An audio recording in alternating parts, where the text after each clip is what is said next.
Pourquoi l'histoire de l'art est importante quand on veut être peintre? Eh bien, c'est ce que je vous propose de voir aujourd'hui dans cette vidéo.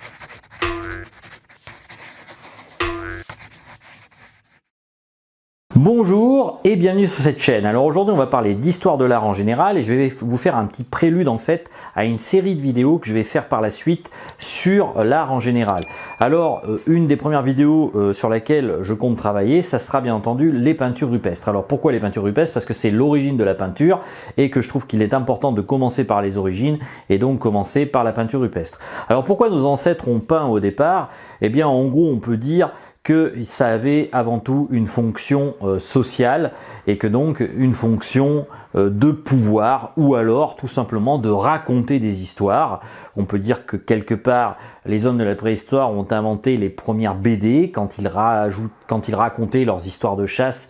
On voit principalement donc des sangliers, enfin toute une sorte de bestiaire, disons, divers et variés, eh bien, on peut, disons, en tirer la conclusion qu'en fait, ils s'en servaient pour raconter leurs scènes de chasse, tout simplement, ou sans doute, tout simplement, cultiver l'art du beau. Ça peut être aussi, tout simplement, la véritable raison pour laquelle on s'est mis à peindre. On sait que les hommes de Néandertal, par exemple, peignaient, et ce sont nos cousins germains, quelque part, les hommes de Néandertal.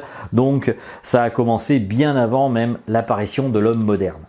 Mais par la suite, quand les sociétés se sont créées, eh bien, on voit apparaître la première fonction qui est avant tout une fonction de pouvoir. Quand on peint, disons, ou quand on fait peindre des œuvres quelles qu'elles soient, ou même quand on fait faire des sculptures géantes, même si bon, c'est pas vraiment en rapport avec le rôle du peintre, eh bien, on assoit son pouvoir et on marque un pouvoir sur le reste de son peuple. Donc c'était aussi une fonction de type social. Et puis il n'y avait pas que cette fonction-là. Lorsqu'on regarde au Moyen-Âge par exemple, il y a aussi l'idée de communication, parce que pour asseoir son pouvoir, il faut pouvoir communiquer auprès du peuple et donc savoir par exemple lui faire peur sur certaines choses. J'en veux pour exemple l'ars moriendi. Alors ça aussi j'essaierai de faire un jour une vidéo sur ce sujet. C'est l'art de bien mourir où en fait, eh bien à l'époque du Moyen-Âge, on faisait peur en fait aux gens avec des représentations sur l'enfer pour un peu terrifier les gens et donc en gros inviter les gens à être plus ou moins vertueux par rapport au pouvoir en place. C'était aussi une des fonctions de l'art.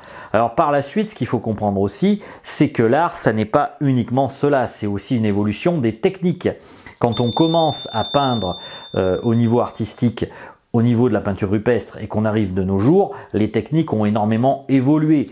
Et puis aussi, on a fait de gros progrès dans la manière de représenter les individus.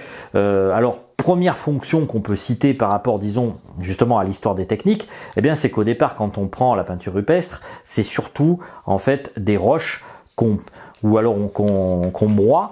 Et puis, petit à petit, eh bien, ça évolue. On découvre donc la peinture à l'huile, où on arrive en fait à faire des mélanges qui permettent justement de rester fixé longtemps sur la peinture, et donc la peinture est beaucoup moins, disons, facile à abîmer qu'avec la méthode des peintures rupestres où on mélangeait ça avec du talc.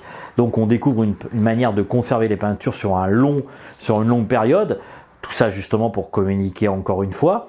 Eh bien, on découvre donc la peinture à l'huile et on va perfectionner cette peinture à l'huile en découvrant aussi des techniques qui sont attenantes avec le dessin. On va utiliser la perspective. Si on regarde par exemple les peintures égyptiennes au départ, elles sont sur un plan en 2D et puis progressivement en fait on découvre la perspective, donc notamment dans les périodes du Moyen-Âge, en tout cas on la découvre ou la redécouvre.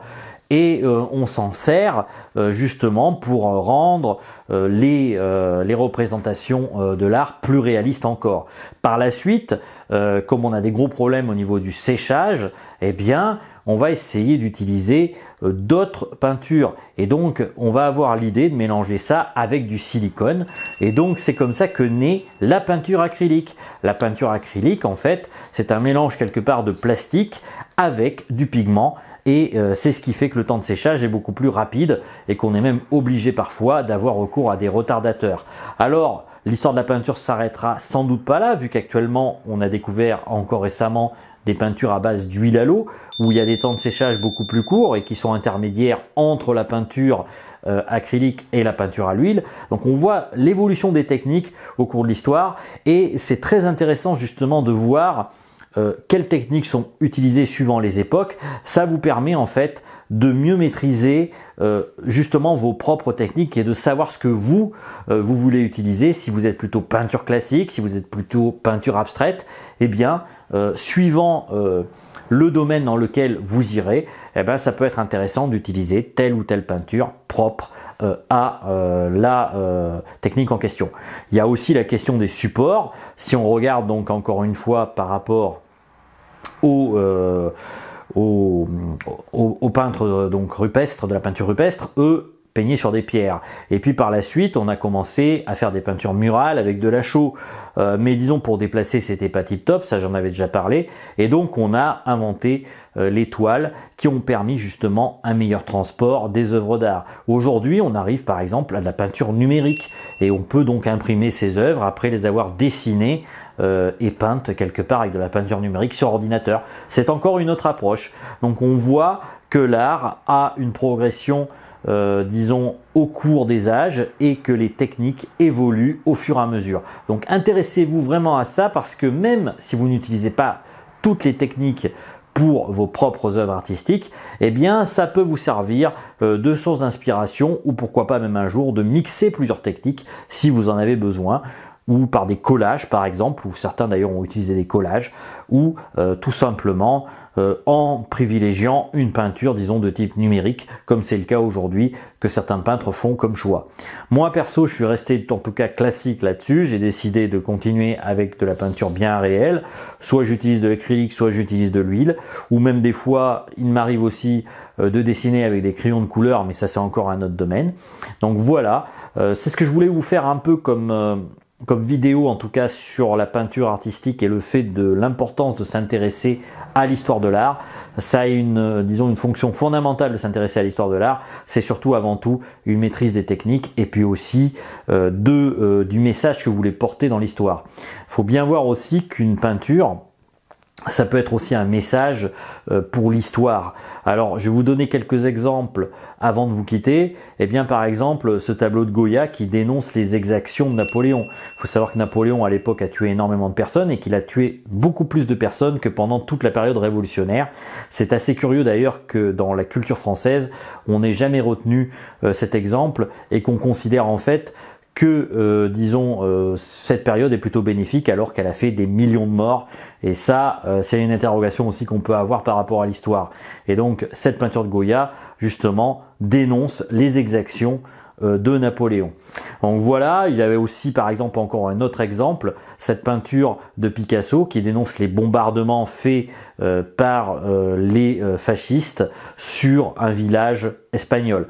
Donc voilà, vous avez aussi une autre œuvre qui dénonce l'horreur de la guerre. Donc n'oubliez pas aussi que la peinture, ça peut être aussi un message et donc vous aurez peut-être envie aussi de porter un message dans la peinture et ça peut être utile justement de voir comment certains peintres ont porté le message qu'ils voulaient à travers leur expression artistique. Donc voilà, c'était une petite vidéo prélude justement à des vidéos sur l'histoire de l'art. Donc comme je vous ai dit en début de vidéo, je vais faire une vidéo sur les peintures rupestres prochainement. Alors je ne sais pas quand elle sortira, mais elle sortira c'est sûr.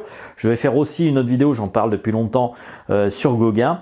Donc voilà, si ça vous intéresse, restez abonné à la chaîne, comme ça vous apprendrez plein de choses sur la peinture. Et puis ça vous servira peut-être vous aussi pour vous exprimer de manière artistique, quel que soit le médium que vous choisissez. Je vous dis à bientôt, à ciao pour une autre vidéo. Ciao!